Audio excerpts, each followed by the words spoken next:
आणि ही आमच्या गावची नदी. लहानपणी तासनतास आम्ही इथे डुंबायचो. ते तिकडे दिसतंय ना, ते शंभू महादेवाचं देऊळ किती उंच डोंगरावर आहे पाहिलंच. आमची धावत तर जायची स्पर्धा लागायची एका दमात. तो लहान मुलांच्या उत्सुकतेने सांगत होता, ती ऐकत होती. लग्न झाल्यापासून कितीतरी वेळा त्यांनी तिला या गोष्टी सांगितल्याच होत्या. वर्षेगावच्या त्याचं लग्नही योगायोगानेच झालं. अर्जुन पोलिसात होता मुंबईत आणि ती पॅरानॉर्मल एक्सपर्ट. मनस्वी तिच्या टीम बरोबर निरनिराळ्या पछाडलेल्या जागांवर जाऊन तिथे खरंच त्या ठिकाणी काही नकारात्मक ऊर्जा आहे का ते बघायची. आपल्याला माहीत नसलेल्या शक्ती या जगात असतात यावर तिचा पूर्ण विश्वास होता. तिला त्या जाणवतही असत लहानपणापासूनच. तिच्या आजीमध्येही या शक्ती होत्या. जेव्हा आजीला मनस्वीच्या या शक्तींची कल्पना आली तेव्हा तिने तिला काही साधना सांगितल्या ज्यामुळे ती तिच्या शक्तींवर कंट्रोल ठेवू शकेल. मग मोठेपणे तिने तिच्या आवडीचं क्षेत्र निवडलं आणि ती एक प्रसिद्ध पॅरानॉर्मल एक्सपर्ट होती. अशाच एका केसच्या निमित्ताने मनस्वी आणि तिची टीम एका कथाकथित पछाडलेल्या जाग्यावर गेली असताना त्यांच्या लक्षात आलं की लोकांच्या भीतीचा फायदा घेऊन तिथे अनेक बेकायदेशीर गोष्टी होत आहेत. मग मनस्वीने पोलिसांची मदत घेऊन ते रॅकेट उघडकीस आणले. अशी तिची आणि अर्जुनची भेट झाली. मग भेटी वाढत गेल्या. ते दोघे कधी प्रेमात पडले ते त्यांनाही समजले नाही. लवकरच त्यांचे लग्नही झाले. लग्नाच्या वेळी ती त्याच्या आईवडिलांना भेटली होती. तिला ते खूपच आवडले, पण ती त्यांच्या गावी जाऊ शकली नाही. गावी त्यांची मोठी जमीन होती. ते दोघेही कामात व्यस्त असायचे. लग्नानंतर 6 महिन्यांनी दोघेही वेळ काढून गावी आले होते. सकाळी सकाळी ते गावी येऊन पोहोचले. आल्या आल्या मनस्वीला जाणवली ती त्या गावची भयान शांतता. साधारण गावातलं आयुष्य पहाटे पहाटेच चालू होतं. इकडे 8 वाजले तरी काहीच हालचाल दिसत नव्हती. समोरच गावाची वेस दिसत होती. अर्जुननी तिला गाव दुरून किती सुंदर दिसतो हे दाखवण्यासाठी अलीकडे गाडी थांबवली होती आणि आता ते गावात प्रवेश करणार होते. ते गाडीत बसले इतक्यात अर्जुनला भास्कर काका दिसले. भास्कर काका त्यांची गाडी होती. ते त्यांच्या शेतावर काम करत. अर्जुनने मोठ्याने त्यांना हाक मारली. ते एकदम दचकले. मग पाहू लागले, कोण? धाकले धनी, इकडे कशा पायी आलात? आपल्याला पाहून ते खुश झाले नाहीत याचे अर्जुनला आश्चर्य वाटले. अहो काका, आई बाबांना भेटायला आलोय. मुद्दामूनच कळवलं नाही. त्यांना सरप्राईज द्यायचं होतं. चला बसा गाडीत, एकत्रच जाऊ गावात. तो हसत बोलला, गावात नको रे देवा, मी नाही जाणार. शहाणे असाल तर तुम्ही बी जाऊ नका. तुम्हाला थोरल्या मालकांना भेटायचंय ना, ते गावात नाहीत. चला मी नेतो तुम्हासनी तिकडं. असं बोलून ते गाडीत बसले. अर्जुनला खूप वेगळे वाटले ते. तो लहानपणापासून त्यांच्या अंगा खांद्यावर खेळला होता. मग ते सांगतील तिकडे त्यांनी गाडी वळवली. गावापासून खूप लांब दुसरे गाव वसले होते. त्या गावाभोवती मोठे खडक होते, त्यात लाकडे टाकली होती. मग भास्कर काकांनी जोरात हाक दिली तसे 4 तरुण येऊन त्यांनी खडकावर मजबूत फळी टाकली. अर्जुनला काकांनी खुनेने आत बोलवले. त्याची गाडी खडक पार करताच ती फळी परत काढून घेतली आणि ते तरुण चाहूबाजूंनी पहारा देऊ लागले. अर्जुनला हा सगळा प्रकार जरा विचित्र वाटत होता. ते गाव म्हणजे त्यांना इनाम मिळालेली जागा होती. तिथे त्यांचे घर होते. आसपास जमीन होती. तिथे त्यांची आमराई होती. आई बाबा इकडे का आले हा प्रश्न राहून राहून त्याला सतावत होता. इकडे जसजसे वरसे गाव जवळ येत होते तशी मनस्वी अस्वस्थ होत होती. तिचा श्वास गुदमरत होता. एक खूप प्रभावी असे अमानवी वास्तव आसपास आहे असे तिला जाणवले होते. तरीही ती गप्प होती. तिला अर्जुनच्या उत्साहावर पाणी फिरवायचे नव्हते. जसे त्यांची गाडी वरसे गावापासून लांब गेली तसे तिला मोकळे वाटू लागले. शेवटी ते एका दुमजली टुमदार घरापुढे थांबले. घरातून अर्जुनचे वडील बाहेर आले. त्यांना पाहताच हे दोघे दचकले. लग्नाला पाहिलेले उमदे बाबा आणि आत्ताचे खचलेले बाबा यात जमीन आसमानाचा फरक होता. मग आई आली. तिची अवस्था हीच होती. दोघे कितीतरी रात्री झोपलेले वाटत नव्हते. मग आई त्या दोघांना आत घेऊन गेली. चहा पाणी दिले. अर्जुनला राहवत नव्हते. बाबा हे काय आहे? तुम्ही गाव सोडून इकडे का राहायला आलात?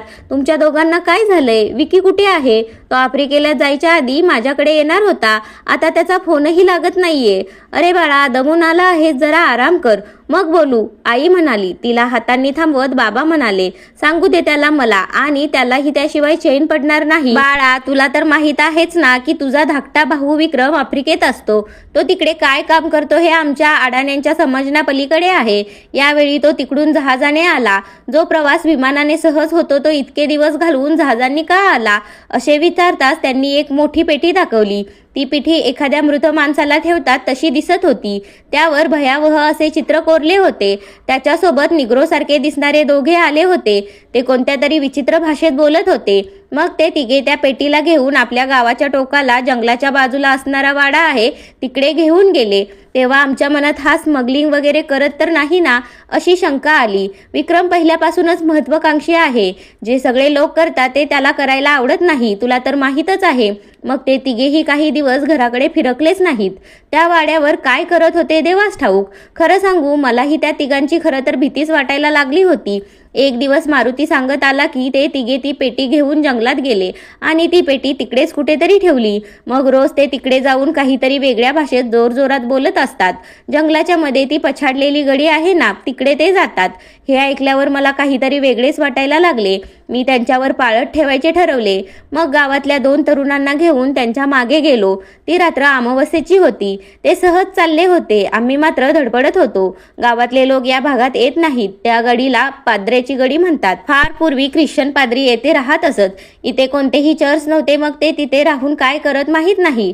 गावातला कोणी त्या बाजूला गेला तर परत यायचा नाही. लोक असे म्हणायचे की ते त्याला पकडून त्यांच्यातलाच एक करायचे किंवा त्याला गडी मागे असलेल्या मातीत पुरून ठेवायचे.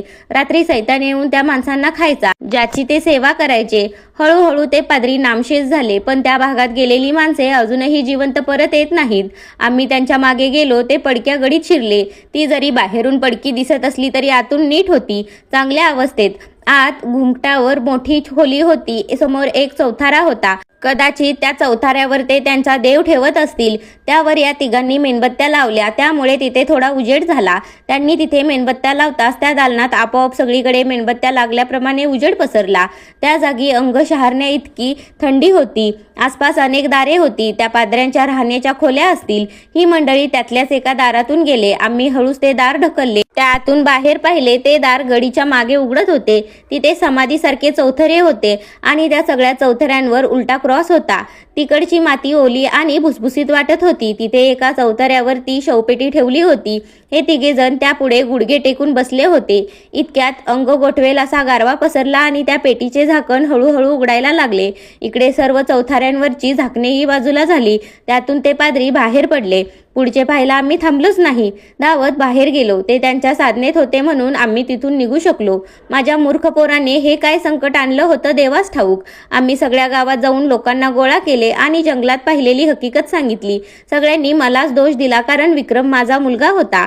इतक्यात जंगलाकडून कांठाळ्या बसवणारा आवाज आला. एक 7 फुटांहून उंच ख्रिश्चन दिसणारा माणूस, त्यांच्या मागे विक्रम आणि 2 आफ्रिकन आणि मागे ते पाद्री गावात आले. तो माणूस बहुतेक त्या पेटीतून बाहेर आलेला माणूस होता. तो पांढरा फटफटीत दिसत होता. आल्या आल्या तो जवळच्या माणसांवर तुटून पडला आणि त्याचे रक्त पिऊ लागला. ती माणसे तात्काळ मरून पडली. मग काही वेळाने उठून तीही त्यांच्यात सामील झाली आणि इतर माणसांना मारू लागली.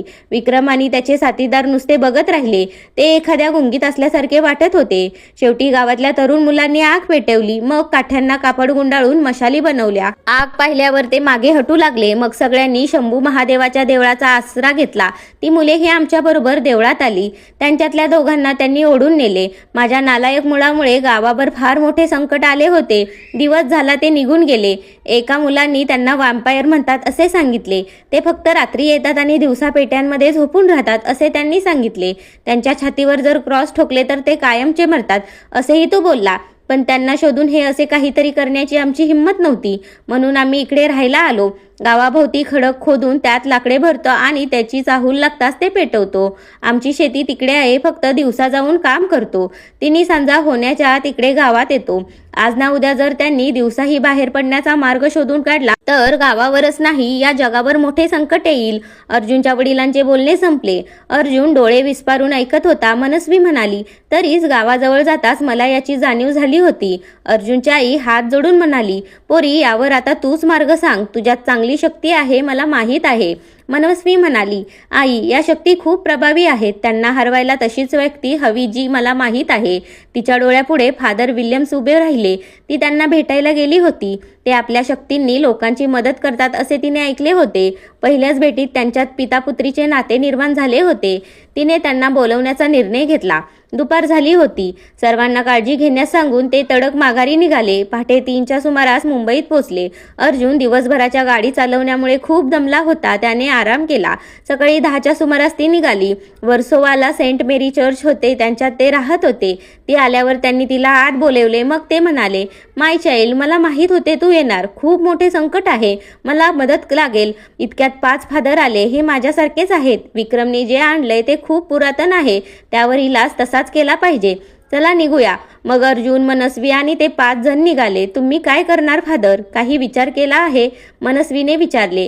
विल्यम्स हसून म्हणाले, ही शक्ती भारतात आल्यापासून मला जाणीव होत होती की काहीतरी वाईट आपल्या इथे आलंय. नीट समजत नव्हतं कुठे ते. मग मी जुने ग्रंथ काढले. त्यात त्यांचा उल्लेख वॅम्पायर असा आहे. प्रत्येक देशात त्याला वेगवेगळी नावे आहेत. ज्या संस्कृतीत मनुष्य देवाघरी गेल्यावर पुरण्याची पद्धत आहे, त्यांच्यात हे वॅम्पायर आढळत आले आहेत.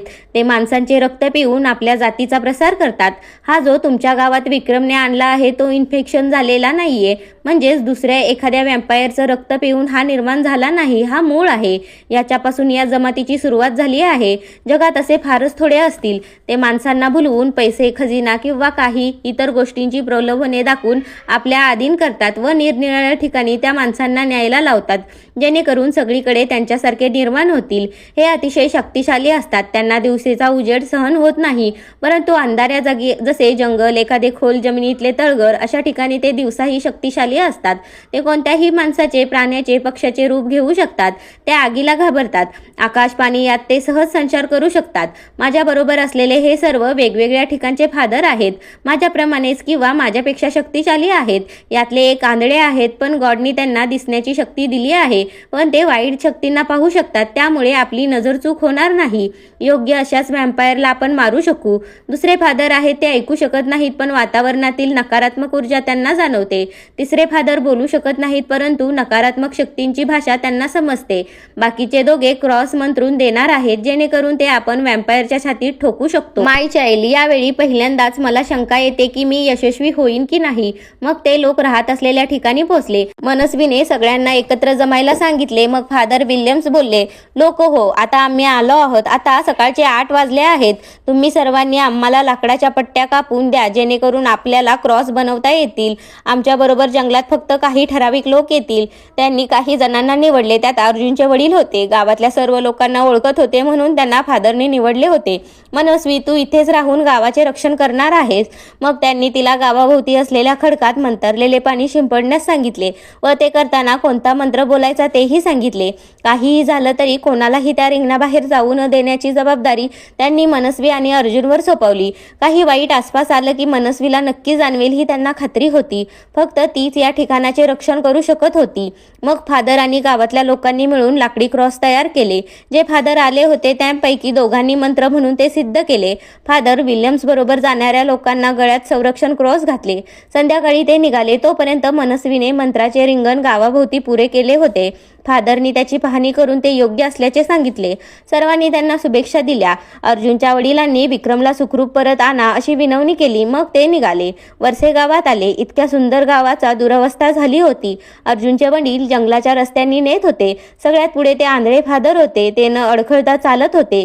गडी जवळ आली तसे ते आंधळे फादर तिकडे न जाता गडीला वळसा घालून मागे निघाले. अर्जुनचे वडील गडीकडे जाऊ असे बोलत होते, पण फादर विल्यम्सनी त्यांना मागे येण्यास सांगितले. ते गडी ओलांडून खोल जंगलात शिरले. इथे गावातले लोकही आले नव्हते अजून. सूर्य मावळला नव्हता तरी इथे गुडूप अंधार होता. खूप आत गेल्यावर तिथे एक गोलाकार चौतरा होता. त्याच्या आसपास झाडे वाढली होती. ते एखाद्या खूप प्रचंड भग्न वास्तूचे अवशेष असावेत. ते फादर जुडपे बाजूला करून थांबले आणि बोटांनी खाली दाखवू लागले. गावातले लोक पुढे गेले. तिकडे एक दार होते, तळघराचे. सर्वांनी खूप जोर करून ते उघडले. फादरनी सर्वांच्या हातात मेणबत्त्या दिल्या. एक ऐकू न येणारे फादर आणि तिघेजण वर थांबले. त्यांनी आसपासची लाकडे गोळा करू लागले. फादर विल्यम्सनी आत उतरणाऱ्या लोकांच्या हातात मेणबत्त्या दिल्या. आत मोठे दालन होते. त्यातून अनेक रस्ते जात होते. आत एक घाणेरडा कुबट वास भरून राहिला होता. हीच होती पाद्र्यांची मुख्य जागा, जिथे गावातल्या माणसांना मारत होते. तिथे अनेक पेट्या होत्या ज्यांची झाकणे उघडी होती. गावातल्या ओळखीचे लोक. अर्जुनच्या वडिलांच्या डोळ्यात पाणी आले. मग फादरनी मंत्रोच्चार सुरू केले. मंत्र म्हणून ते एकेकाच्या छातीत क्रॉस ठोकू लागले. ती प्रेते भयावह रीतीने किंचाळू लागली. क्रॉस ठोकताच शांत झाली. मग एक एक प्रेत दोघेजण बाहेर देऊ लागले. बाहेरचे लोक ते जाळून टाकू लागले. परत त्याचा गैरवापर व्हायला नको असे अनेक ओळखीचे अनोळखी लोक तिथे होते. पण विक्रम आणि निग्रो आणि तो परदेशी व्हॅम्पायर दिसत नव्हते. तिथे अनेक बोळ होते. सगळेजण तिकडे निघाले. इकडे मनस्वी गावातल्या लोकांना एका जागी जमवून बसली होती. इतक्यात गावाकडे काहीतरी वाईट येत असल्याची जाणीव तिला झाली. तिने गावातल्या लोकांना सावध केले. इतक्यात खडकाच्या दुसऱ्या टोकाला विक्रम आणि ते दोघे निग्रो दिसले. विक्रम काकुळतीने आपल्या आईला हाका मारत होता. आई, आई, मला वाचव. तो दुष्ट फेरीस माझ्या जीवावर उठलाय. त्यांनी मला धमकावून इथे आणायला भाग पाडले. त्यांनी आपल्या गावाची वाट लावली आणि आता मला मारायला येतोय. आई, मला आत घे. इकडे अर्जुनची आई आपल्या धाकट्या मुलाकडे धावत निघाली. त्यांना त्यांची दया येत होती. मनस्वीने अडवल्यावर त्या म्हणाल्या, हे बघ पोरी, मला माझा मुलगा आणि परका कळणार नाही का? तो विक्रमच आहे. जर तुम्ही त्याला गावात घेणार नसाल तर मी जाते तिकडे. रस्ता मोकळा कर. मनस्वीने नकार देताच त्या तिकडे निघाल्या. विक्रम त्या खडकाच्या आत येऊ शकत नव्हता. त्या कसे तरी करून ती रेषा पार करून गेल्या. त्यांनी कोणालाही जुमानले नाही. त्यांनी धावत जाऊन विक्रमला मिठी मारली. विक्रम हसला आणि हसताना मनस्वीला त्याचे भयानक सुळे दिसले. इकडे तळघरात एका पेटीत त्यांना तो परदेशी माणसाचे प्रेत दिसले. त्यावर फेरीस असे लिहिले होते. त्यांनी त्याच्या नाकातोंडात लसूण भरला. इतक्यात त्याच्या हस्तकांनी या लोकांवर हल्ला केला. फादर्स विल्यम्स आणि तळघरात असलेले फादर त्यांच्यावर होली वॉटर शिंपडून त्यांना दूर ठेवू लागले. इतक्यात दोन फादरने हातात घेतलेले क्रॉस त्याच्यावर उपटून पोटात खुपसले गेले व ते मृत्युमुखी पडले. मग वरती थांबवलेले फादरही खाली आले, परंतु तेही मारले गेले. शेवटी फादर विल्यम्स उरले. त्यांनी पटकन तो क्रॉस फेरीच्या छातीत खुपसला. मोठी किंकाळी मारून तो निपचिप झाला.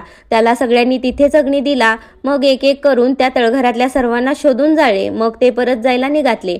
गावात येताच मनस्वीने घडलेली सर्व हकीकत सांगितली. विक्रमने आईला मारण्याचा प्रयत्न केला, परंतु मनस्वीने त्यांच्यावर तिच्या आजीने दिलेले तिच्या गुरुचे भस्म उडवून त्यांना मागे ढकलले आणि त्यांना ती सुरक्षित रिंगणात घेऊन आली. त्यांना खूप मोठा धक्का बसला होता. आता सगळे नष्ट झाले होते. मूळ म्हणजे त्यांना आज्ञा देणारा फेरीस. आता घाबरण्यासारखे काहीच नव्हते. फेरीसमुळेच ते शक्तिशाली होत होते. मग फादर, मनस्वी आणि अर्जुन मुंबईत निघून गेले. सर्व लोक गावात सुरक्षित होते. आता ते त्यांच्या गावात जाऊ शकत होते. विक्रमचा काहीच पत्ता लागला नाही. मनस्वी या सर्व घटना लिहून ठेवत होती. तिला फादर विल्यम्सनी सांगितलेले सर्व आठवत होते. हे व्हॅम्पायर कोणाचेही रूप घेऊ शकतात, माणूस, प्राणी, पक्षी. आणि ती दचकली. त्या दिवशी आलेला नक्की कोण होता? फेरीस म्हणून ज्याला मारलेलो तो नक्की फेरीसच होता ना? त्यांनी मारताना फार विरोध केला नाही असं फादर म्हणाले. त्या दिवशी नक्की विक्रमच आला होता ना? की समाप्त. ही भयकथा पूर्णपणे काल्पनिक आहे. केवळ मनोरंजन हाच उद्देश आहे. कथा आवडल्यास आपल्या चॅनलला सबस्क्राईब करा, व्हिडिओला लाईक करा, कमेंट करा. धन्यवाद.